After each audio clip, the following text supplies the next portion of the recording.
If you have questions yourself, please stick them in the chat. If we have time, we'll definitely get to them. And I won't be able to see these because I've got too many windows open running this session. So if we get to the point we have time, I'm sure Monet will pose the questions on my behalf. So first question, and I think we'll start with Gerardo, if that's okay. In the geographies that you've worked, Gerardo, during emergencies, how have people's perceptions around dogs and cats and their cultural viewpoints affected the way that these issues are involved in mainstream coordination of disasters? Yeah, that's paramount. I can give you a couple of examples. Working in Indonesia, for example, where the Muslim religion doesn't welcome pet animals that much, or pet dogs that much, was not an easy job. And or working in Cuba, for example, where the government has a perception that everybody is a foe, and if you are from an international organization, you have to be scrutinized with a microscope.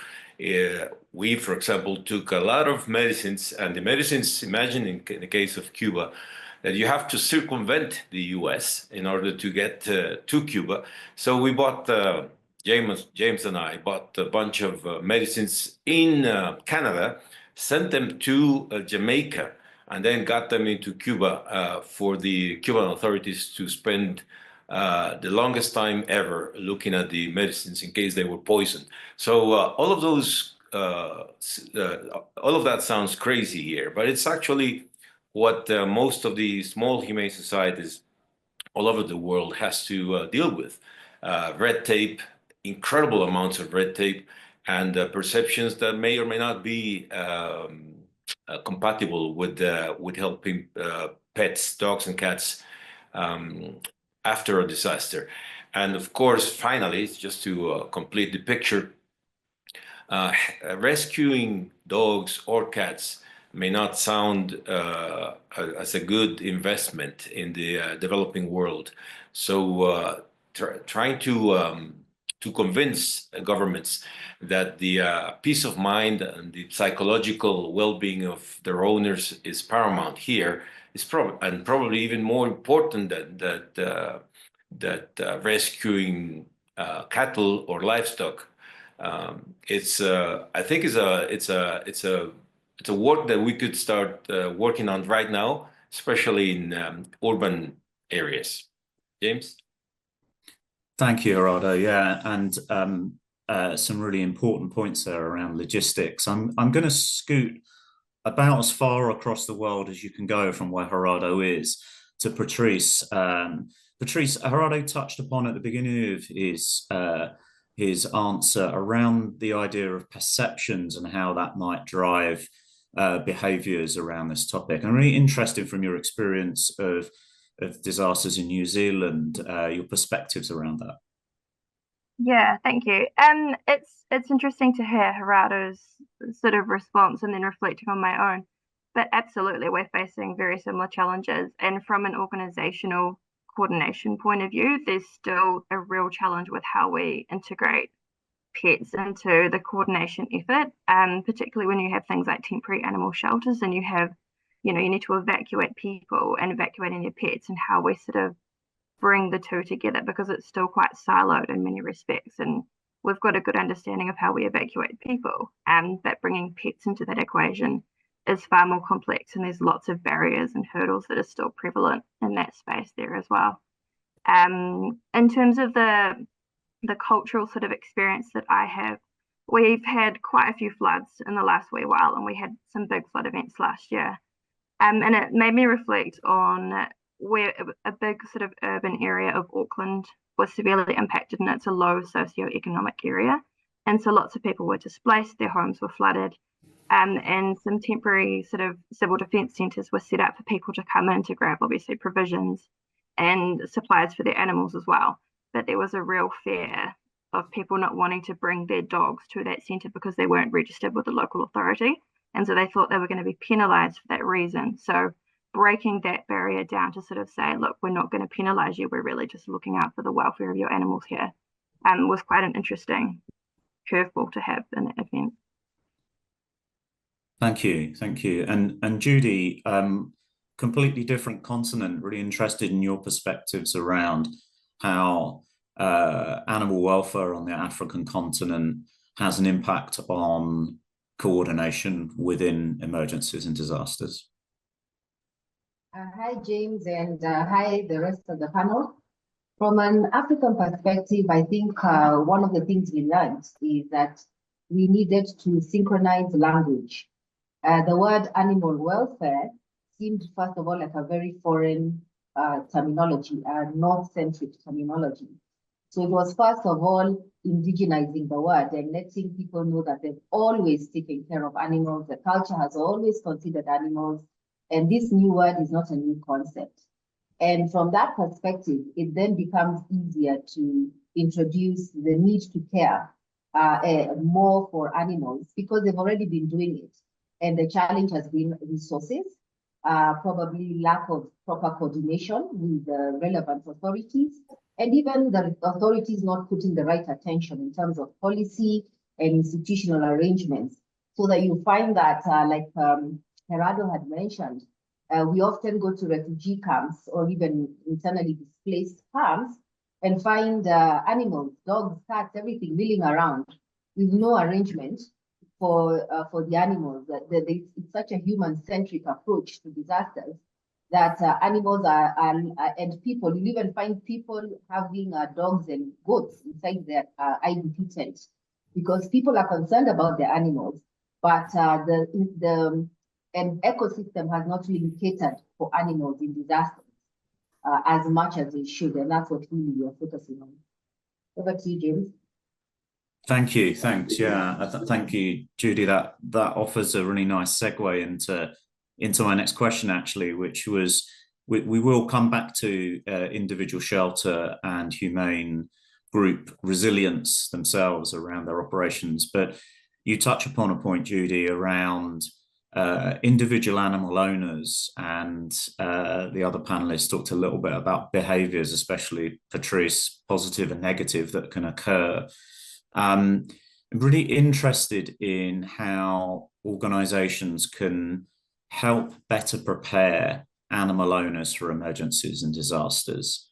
What are the simple things for a low resource, small organization? What can they do to better help animal owners in their local areas? I'm going to go to Patrice first, if I may.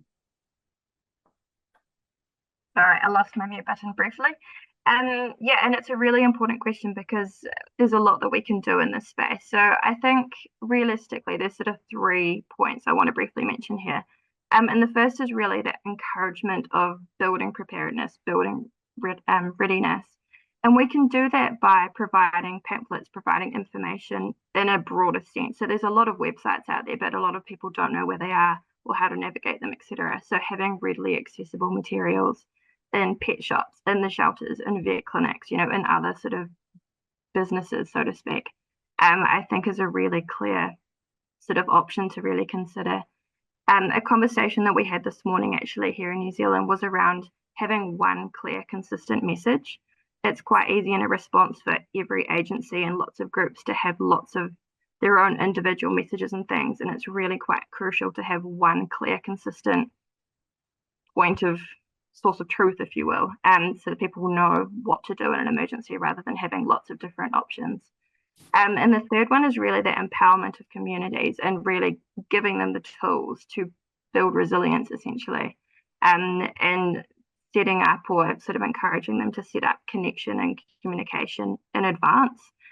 Where are your evacuation points? If it's stock, where's the highest paddocks to evacuate stock to? Those sorts of things. So back to you, James. Thank you, and yeah, really useful points there around how to create the right environment, I think, for a different approach to dealing with animals in disasters. Gerardo, I also recall working with you closely in the Haiti earthquake in 2010, and I know this was a particular focus of yourself in terms of how you rolled out that program of work, and really interested to hear. I know you've done a lot of novel stuff around PSAs and communications for pet owners. And so it's interesting if you could share some of that with us. Sure. I was smiling a little bit, remembering the anecdotes. We had prepared a PSA, a cartoon PSA to be broadcasted in Spanish when the Haiti earthquake occurred, and decided to take it to Haiti and put it into the Creole language, which is the language in Haiti. That was the first time in the history of that country that they saw a dog talking to their owners and discussing preparedness at the family level. That is probably the most important level we could influence in order to help pets immediately, to evacuate or to get them from harm's way.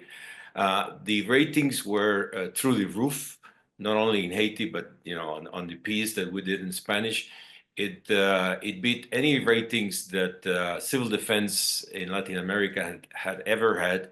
And the level of preparedness at the family level, not just for pets, went also really well, and basically was the concept note for countries like Mexico or Peru and Chile and even Argentina to use talking dogs to talk to the families about a preparedness plan for the family.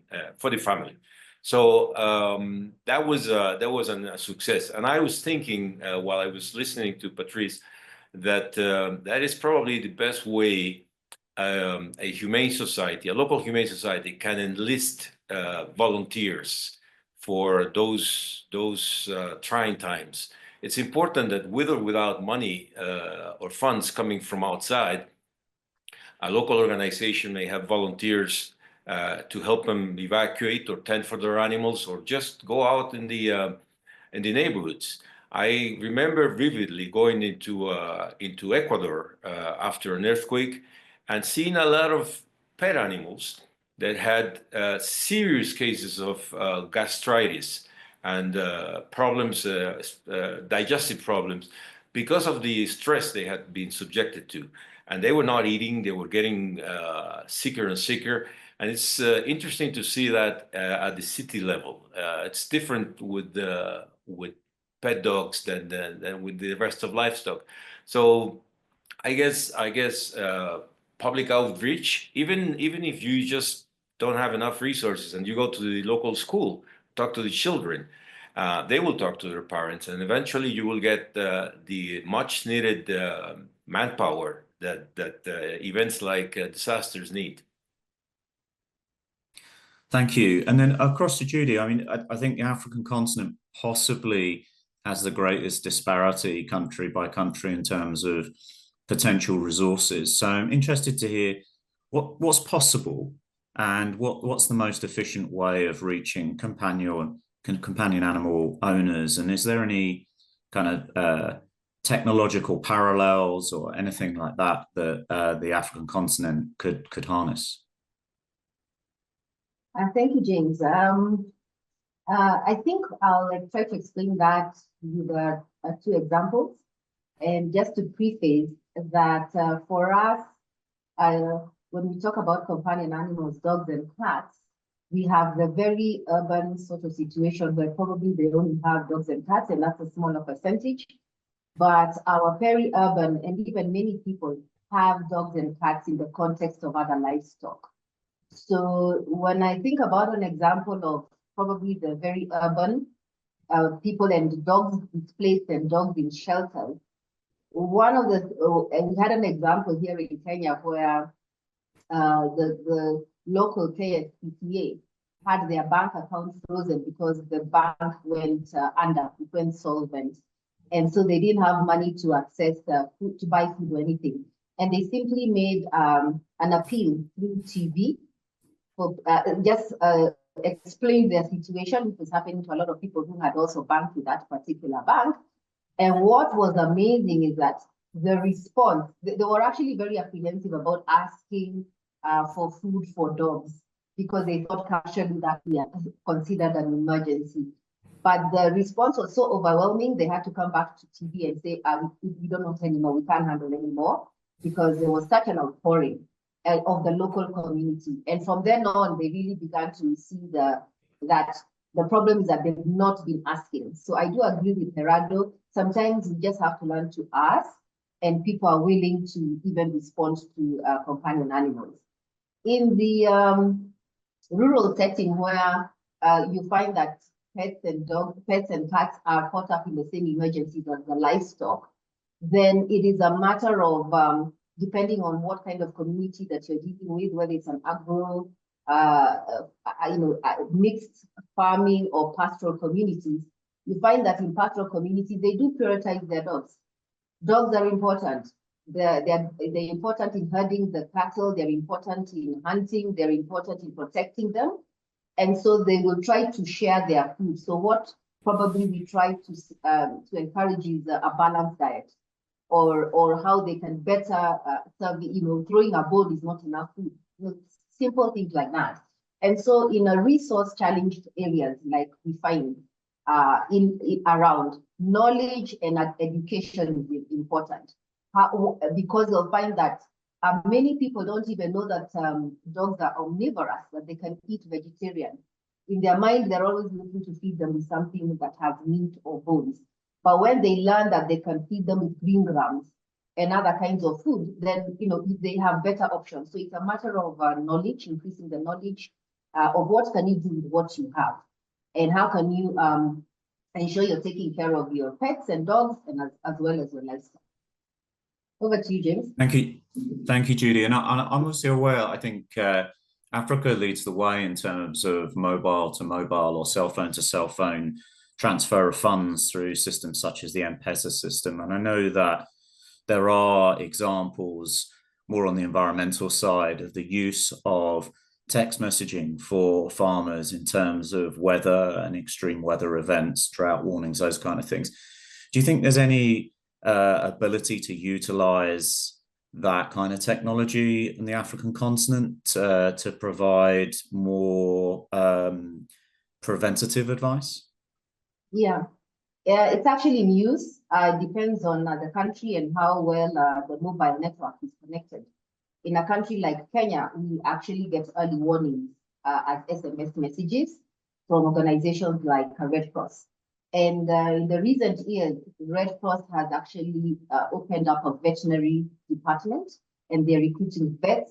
And so they are handling both human and animal. They're very in the beginning stages, but they are now dealing with animal emergencies alongside with human emergencies. So we've seen it working very well here.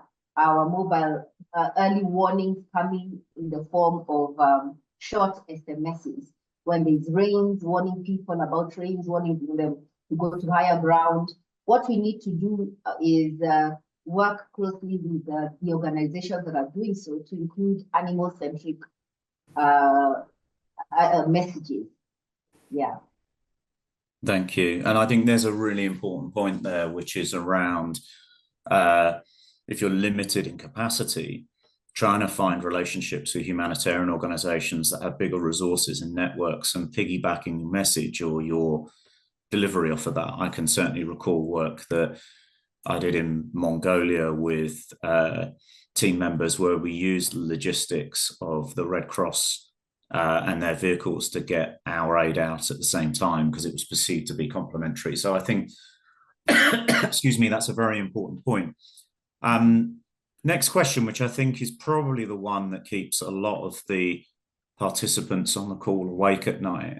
It relates to, I recall very vividly in examples that have already been given, including in Cuba and others, seeing the challenges that local humane groups have to operate under normal conditions, and then under emergency conditions as well. And when we think about the stories that came out of Ukraine in the first year of animal shelters literally on the front line, trying to manage with shelters that had been shelled, that were only partially operational, there's a reality there, and it's a tough reality. And so I'm interested in what the simple things that shelters and humane groups in a particular geography can do to make themselves more resilient, better prepared, and able to deal with the additional pressures and impacts of emergencies. And I'll go to Gerardo first. I guess the first thing we need to do, or shelters need to do, is exactly what we're doing here, is networking. They need to network with civil defense, their civil defense. Those people are experts, and they can have excellent advice. They need to network with local media. And if you're hoping for funds, emergency funds coming from outside, be it from other organizations, large SPCAs, or even international funds after a disaster, you need to prove your worth. And I guess it's important to have manpower. And most shelters, because I actually had a shelter, built a shelter myself and run it for a decade, most shelters are short on manpower because they're always busy. They don't have time to actually go out and look for more volunteers. But I think getting a list of volunteers that may be available during special needs, it's vital. If you have volunteers that are prepared, or at least understand what is gonna be their job, it's easier to access funds because you can prove you can use them. And other than that, make a plan. A bad plan is better than no plan. And if you don't have an evacuation plan, for example, if you have a shelter with dogs and cats, like mine, I had about 70 dogs and 30 cats, and I needed to be able to evacuate quickly because my country, for example, is very prone to floods and volcano eruptions. We have more volcanoes than parking space here in this country. So it's important that we're ready to leave at short notice. And for that, you need a few things. I'm not going to go over the list of logistics you need because you know them. You just need to put them in writing and share it with everybody else. Do not assume that everybody knows what to do. And like I said, a bad plan or a lousy plan is better than no plan. Fantastic, thanks. And Judy, shelter resilience from your experience, which obviously extends beyond Africa. You've got experience in other continents as well. What advice would you offer in terms of making shelters better prepared for a disaster in their backyard? I'll give you the example of the one I'm very familiar with here in Kenya. And some of the things that are working well for them is to work closely with schools and get schools to adapt them, especially the high-end schools, because high-end schools tend to have high-end parents who are in influential positions. So by integrating activities within those schools, like they can have a day just to go and wash the dogs or deworm the dogs or clean their kennels as part of what they call as social responsibility, those kids get interested. And they also get interested in the problems that the shelter is having, including funding, lack of equipment. And they go and talk to their parents about it. And you see that the shelters can then rope in the parents through the children for a steady stream of income, which becomes very handy as a first stop when a disaster actually hits, because they already have people who are familiar with their work. Then I think another thing that I see the shelter doing here is that they're a bit shy to get into the disaster space. They kind of want to contain themselves within their building, what they're used to, because they've gotten so used to not having enough resources. They don't want to really step out of their comfort zone.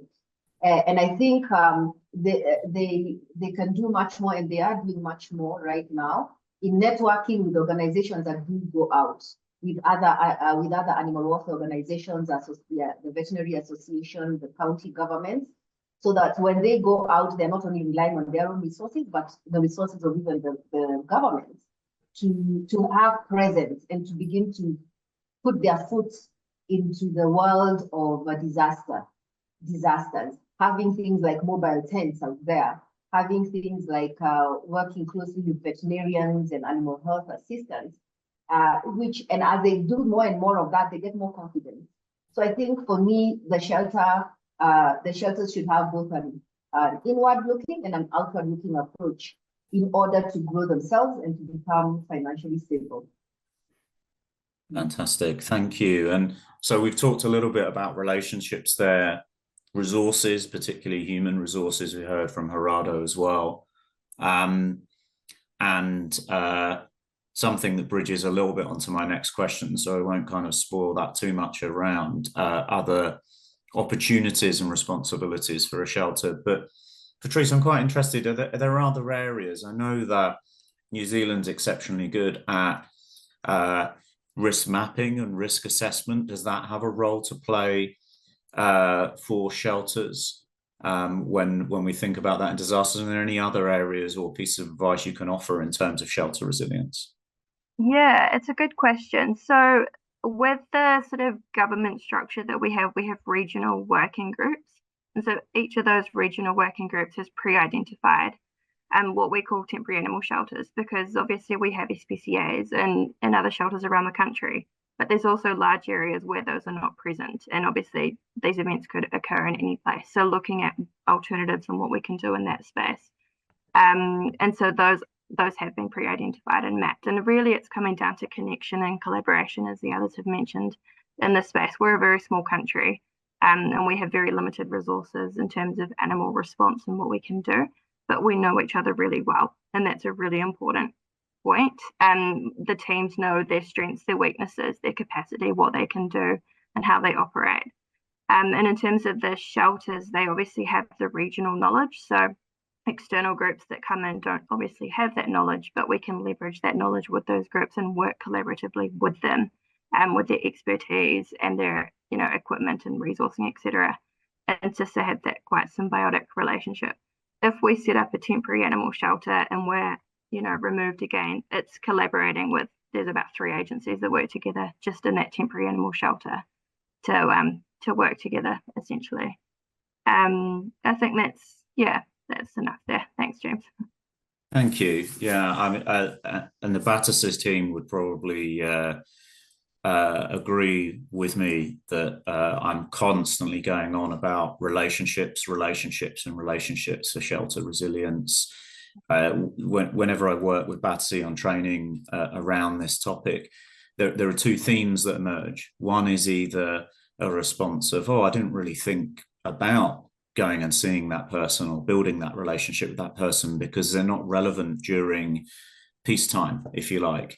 But all of a sudden, they as a stakeholder are really relevant during a disaster when they have competing demands and you may not be high up the priority list. And how do you get high up the priority list? Well, by knowing these people well and building strong relationships with them. The other response that we get, which is kind of, I guess I sort of say slightly with a wry smile on my face, is we don't get on with that group. We've had a falling out with that stakeholder, which of course is maybe tolerable during regular shelter operations, but you may need that person desperately during a disaster. So really thinking about how the shelter's needs and operations may change in a disaster and the kind of relationships you might have to invest in is a really key thing. And I think really is important for resilience. Interestingly, Judy touched upon a point which relates to my next question, which is, okay, so we've talked a little bit about how do you keep a shelter or a humane group running during disaster so that it can keep doing what its main normal remit is. But I'm really interested in asking the panelists around what are the wider roles that a shelter can play if it has the resources within a disaster in its geography. And I'm going to go to Judy first, if I may. Thanks, James. I think one thing I know is that we don't have enough shelters. In fact, we have a problem of the few that are there shutting down because during peacetime they don't have enough funding. I think within the wider network of disaster response, and with the work we've been trying to do to get these groups roped into even policy and institutional arrangements, shelters act as a holding ground. Okay, we've done quite a lot of work, and now we have holding grounds that hold livestock when there's a disaster, where livestock owners know they can go to this location and their animals are held. But unfortunately, dogs and cats are assumed to, they'll make their way, they'll survive somehow. And shelters can really take on that role to be the go-to, because very few people, you would be surprised that not everybody feels comfortable that they can take their animals to a shelter, because maybe they don't know that the shelter does accept all sorts of animals from all sorts of people.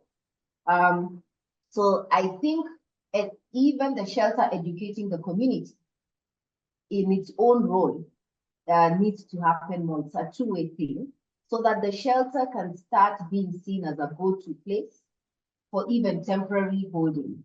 And then in our situation, it's not to so much encourage shelters to hold all the animals, but to encourage local communities to hold animals temporarily, or even to encourage people to hold their animals within their farms in a safer way, because that's more sustainable. We have a lot of animals and the shelters cannot handle.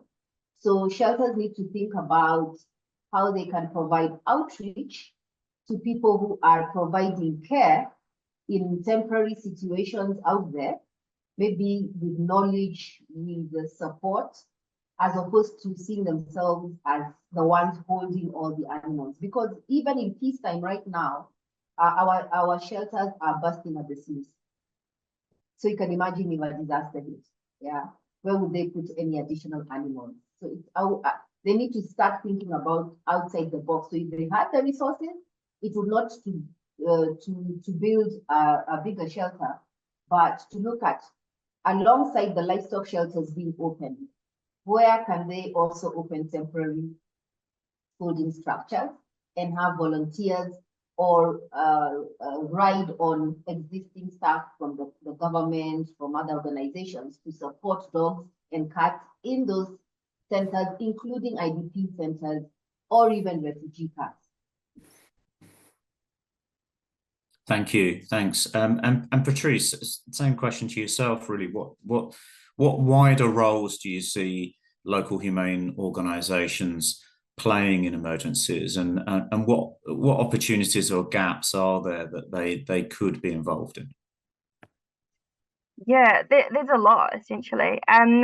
For me, so what we tend to do is set up temporary animal shelters in every response due to capacity restraints from local existing buildings. You can obviously move animals to a different area, a different city, a different town, whatever, to sort of free up space. But our experience is that's still limited in terms of how many cats and dogs facilities can actually hold. And so we've always needed to set up a temporary animal facility. And so bringing in a humane agency to set up that facility, they're incredibly resourceful with how they do that and what they do, and they're very self-sufficient in that space. But they don't do that alone, and so we have the local SPCAs and similar agencies that come along, and ultimately these shelters become the heart of the response. It's where the feel-good media stories come from. It's where owner reunification happens, and alongside that, some of the local inspectorate actually do deploy out into the field with us. So we tend to go out into the disaster zone, if you will, and evacuate animals from homes and check livestock and do whatever we need to do. And we will take the SPCA inspectors with us because they have that local knowledge, they have the expertise, they have the skills, they have the skill set. If we need to go, across the country, we're not going to take all our equipment with us. So it's again that connection and collaboration with the wider groups. Fantastic, thanks. And Gerardo, you've also come across lots of local humane groups in your career. What are the kinds of wider roles that they can play? Yeah, in Poland, for example, local humane societies actually offered shelter to some of the dogs and cats that were coming with the refugees out of Ukraine, and also helped as a conduit to move some of those animals, to hold them for a while, provide shelter for them, and then move them to whatever the final destination of their owners was. In Jamaica, again, after a very large hurricane, emergency shelter was provided for those people who lost their homes to the animals.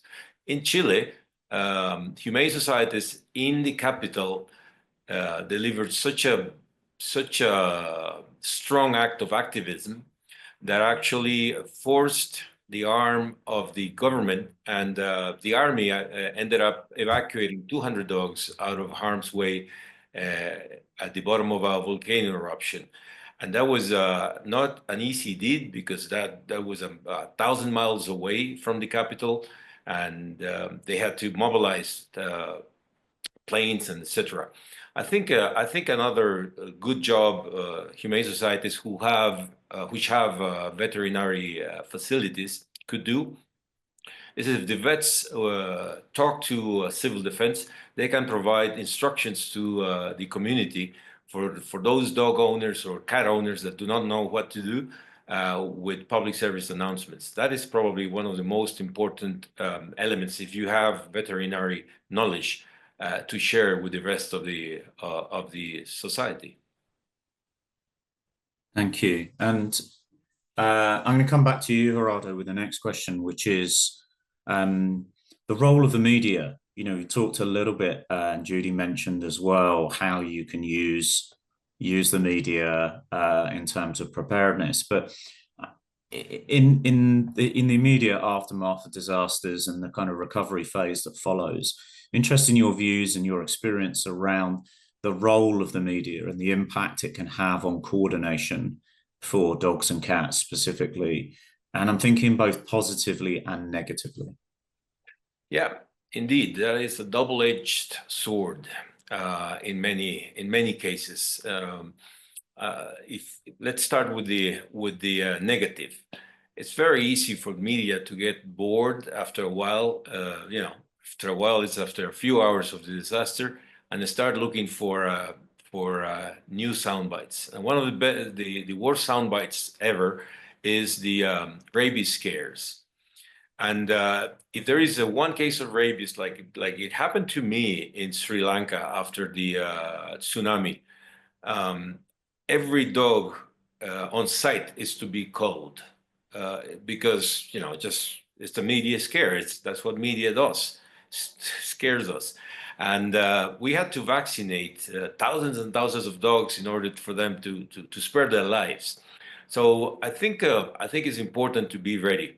You have to have sound bites and notes to share with them, remembering that they are not you can easily lose their interest. You need to have short pieces of information for them to use, and sending those bits of info to pet owners, especially dogs and cats, especially dogs that tend to escape. If a thunder or anything loud happens, your dog is going to run out of your home and you'll never find it, especially if there is a flood around you. So preparing for those things and using the media in the right way, it's paramount. I cannot stress it enough how much your message can be multiplied. Thanks. Yeah, and I think there's a really important point there, which bridges across into mainstream companion animal welfare, which is around, again, being prepared in advance. So where is the evidence that you can present to local authorities around the ineffectiveness, let's say, of inhumane culling on a mass scale for disease control? That evidence does exist, and being ready to step in and advocate for that to prevent these situations emerging, which, as Raja mentions, they do. Patrice, just interested in your experience of the media, both positive and negative, in this area. Yeah, absolutely. And I think with the media, if you don't give them stories, they're going to invent stories, rightly or wrongly, and make things up. So it's far better, as Gerardo rightly said, to have things to provide to them, sound clips and imagery. The positive news stories, obviously, people really enjoy hearing about animals and seeing animals, and particularly in disasters when it's devastation and they've lost everything. Seeing the uplifting, positive, we rescued this dog, whatever it might be, does a lot for people's mental well-being. Obviously, it's an information transfer. You can gain intelligence very quickly. In the floods last year, in my experience, so talking about social media rather than sort of mainstream media as well, there was a very positive aspect to that one as well, where big community groups sort of set themselves up very quickly. But that was a very positive interaction. We joined into those groups to sort of gain intelligence and see what was happening, and they were very quickly going, my horse is lost, can you help me? But it had a very positive kind of side to it. As we know, the media can spin things and sensationalize the bad as well. And so my experience with, what they can do negatively is sensationalize rescues that aren't actually done correctly. They're not safe, they're risky, but the animal got rescued. And so the animal survived, no one was injured, therefore it's a good rescue. And really it's not, somebody could have been seriously hurt or injured, but because it was a positive outcome, it sort of spun that is sort of the standard, and that's what we should be upholding. And it's absolutely not the case. So that's sort of my take on that one, James. Thank you. And Judy, you talked a little bit about using television earlier as a positive way of raising funds and engaging people to care about companion animals. What's your experience of media, positive and negative, in disasters in your geography? Thank you, James. For us, let me take a step back on what we've seen that works very positively. And like you said, preparedness. Everything that you do in the peacetime comes to thank you or to trip you up in disasters. So we have been investing heavily in media education, educating the media around animal welfare, and educating them around telling stories through the eyes of animals, or the animal is a hero story, especially around disasters, and not just in Kenya, but across other African countries. So there was like a 2-3 year investment with media, big media houses, print, written, digital, and everything. And what we've seen is that over the years, in the beginning, the face of a disaster was a child, right? Now the face of disaster in our media is somebody holding an animal. So you see across the continent where we have where this kind of work has happened, the first stories coming out is the rescue of people and animals. And it just shows you the impact of educating the media. To the point of our recent floods in Kenya, people are being rescued from their houses in small dinghy, the rubber dinghies, and they were putting their pets. I would think 10 years ago, that would have caused a public outcry. How can you prioritize dogs in a small dinghy? But people really warmed up to that scene. And that is thanks to all the work that has been going on in the peacetime about educating the media, who then make it a point to write about 2 or 3 stories per quarter about animals. So making people really warm up to the whole idea that animals are important even to rescue. To give a negative example is that for us, media, you need to be careful about the season, not so much the media, but the season that a disaster happens. And in our part of the world, we have to avoid politics. And that sometimes comes down to your brand colors. So if your brand colors happen to be the same brand colors as a political party, you may have to change how you show up in the field. Because if people associate you with a political party and somebody says something, the media will always jump on that and they will take it to a different direction, and you're not going to be able to win that narrative back. So it's also not to look at the media, like now we're doing some training in around emergency risk communication. And one of the things that we are training senior veterinarians and senior policy makers is that the media is not your enemy. They are your ally. You need to know what they're looking for, what they're concerned about, and what makes a story. So what makes a story to the policymakers or the technocrats is not what makes a story to the media. And when we educate both sides of the divide, we can mitigate some of these negative issues, especially around being associated with the wrong political conversation. Thank you, James. Thank you. And final question from me, I guess, the panel is around, we've talked a lot about wider expectations, resources, etc. One of the opportunities that quite often occurs in a disaster is larger, especially international organizations, may turn up on your doorstep with a checkbook. And that can be a blessing or a curse, depending on how you interact with that. There's definitely a power dynamic there to think about between your local operation and big money. And so I'm just interested in panels' kind of brief thoughts around their advice with handling that kind of thing. Are there any landmines they want to avoid stepping upon? Are there things that they should look towards in terms of that area? Patrice, I'm going to come to you first. Yeah, it's a really good question, and it's a challenging balance, isn't it? Because there is that real hierarchical kind of element to bigger organizations sort of overlooming on nations. And I think it's a balance that needs to be carefully managed and carefully gone about and introduced to the relevant agencies to make sure that it is appropriately sort of integrated, rather than just, here's some money, we're going to take over, or however they're going to sort of manage it. A flip side to that, however, is a lot of these organizations have a lot of experience and a lot of knowledge and a lot of kind of overarching view, I suppose, of how multiple nations operate, and they might be in multiple countries.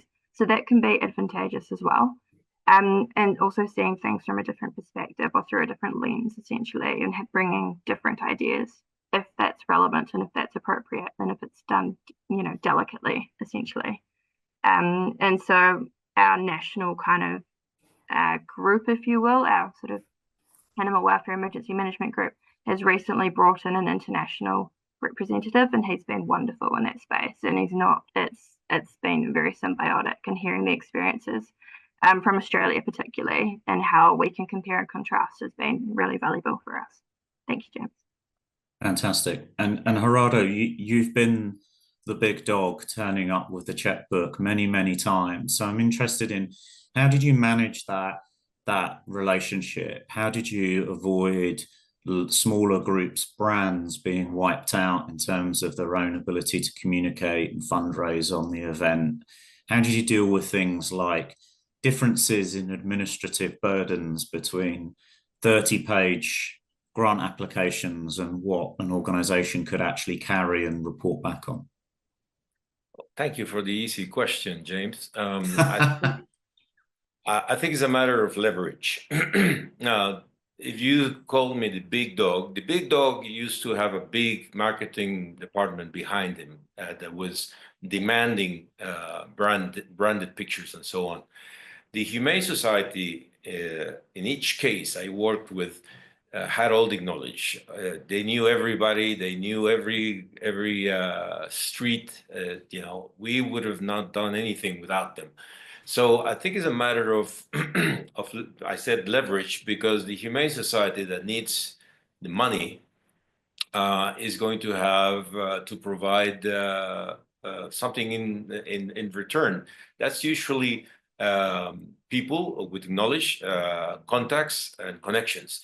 And that Humane Society needs to have their own brand clear, with everybody working with them should be branded, rather than asking to participate with the big dog that is bringing the money. So you need to elevate yourself. If I am working in a small Humane Society, that brand needs to be apparent in our clothing, and also discuss it ahead of time. If you are going to be accompanying a humane society all the way into the reconstruction phase, great. But that's never, that's seldom the case, I want to say. They usually bring you with the bring emergency funds and leave you behind afterwards, because they're busy as well with other things. So if they're not going to accompany you, you're going to have to fundraise yourself, and you need those pictures as well. And that needs to be apparent at the very beginning, at the onset, and also you need to be firm about completing 1,000 forms and filling up endless numbers of paperwork that the Humane Society, with the money, thinks that you need to do. There is no time for that at the moment. That can wait. Definitely, and I think my advice would always be, always insist on a co-branded situation. Never get rolled over on that, and always read the contract or the funding letter and understand what it means for your organization and your capacity and your ability to deliver against that. Judy, any thoughts on that topic? James, is to first say that I'm still waiting to see these big checks. Huh? So that if they come, I think it's to say yes. Everything from what my perspective is that it's about communication and communicating up, because obviously they're giving you the money. They also have their donors who expect something, or their organization who expect something, and it's coming to an agreement that or whatever is expected from them and your own organizational mission or vision are not clashing.